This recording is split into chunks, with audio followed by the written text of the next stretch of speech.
Oops! Andito na naman si Uncle Tax. Ngayong araw magluluto at gagawa tayo ng binabad ng Cabanatuan City. Ang ingredients nga lang pala ang gagamitin ko ay toyo, liquid seasoning, pamintang durog, bawang, lemon at food coloring. At nang nahugasan ko na nga ng 3 beses, ito ay aking titimplahan na. Kaya itong gagawin natin pork binabad ay lasang Cabanatuan talaga. Napakasimple nga lang gawin at napakasarap pa. At bago nga palang lahat, malugod ako bumabati na isang magandang araw sa aking barangay, Barangay Cabu, Cabanatuan City, lungsod pa rin ng Nueva Ecija.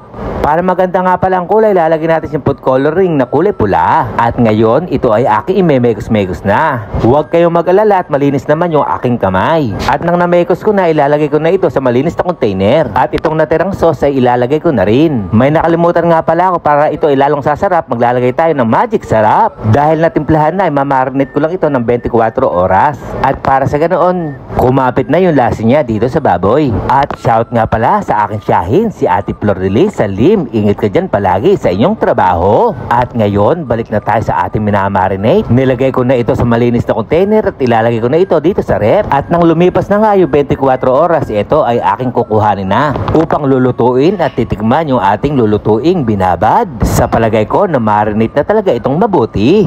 Kaya sa mga kababayan ko rito, gayahin na ito, masarap na at makakamura pa kayo. At dito nga pala sa kawali ni Inang Edges, naglagay na ako ng tubig para sa ganun mas lalong mabilis, lalambot yung ating lulutuing binabad. At habang kumukulo na nga, ito ay aking binibiling para sa ganun magpantay-pantay yung lambot niya. At nang lumipas na 10 minuto sa pagpapalambot, maglalagay na ako rito ng mantika. Kaya sa itsura pa lang ay napakalasa na. At habang pinipirito na nga natin, tayo ay gagawa na ng sausawan. Maglalagay na ako rito ng toyo, lemon at saka ang sili. At para sa ganun, mas gagana tayong kumain. Naglagay rin ako rito ng pamintang durog at ito'y aking pipirisin na. At sa oras na ito, medyo paluto na yung niluluto natin binabad. At nang okay na, ilalagay ko na ito dito sa plato. At itong natirang mantika naman, ilalagay ko ito dito sa sausawan natin. O diba, napakalasa, mantika pa lang yan.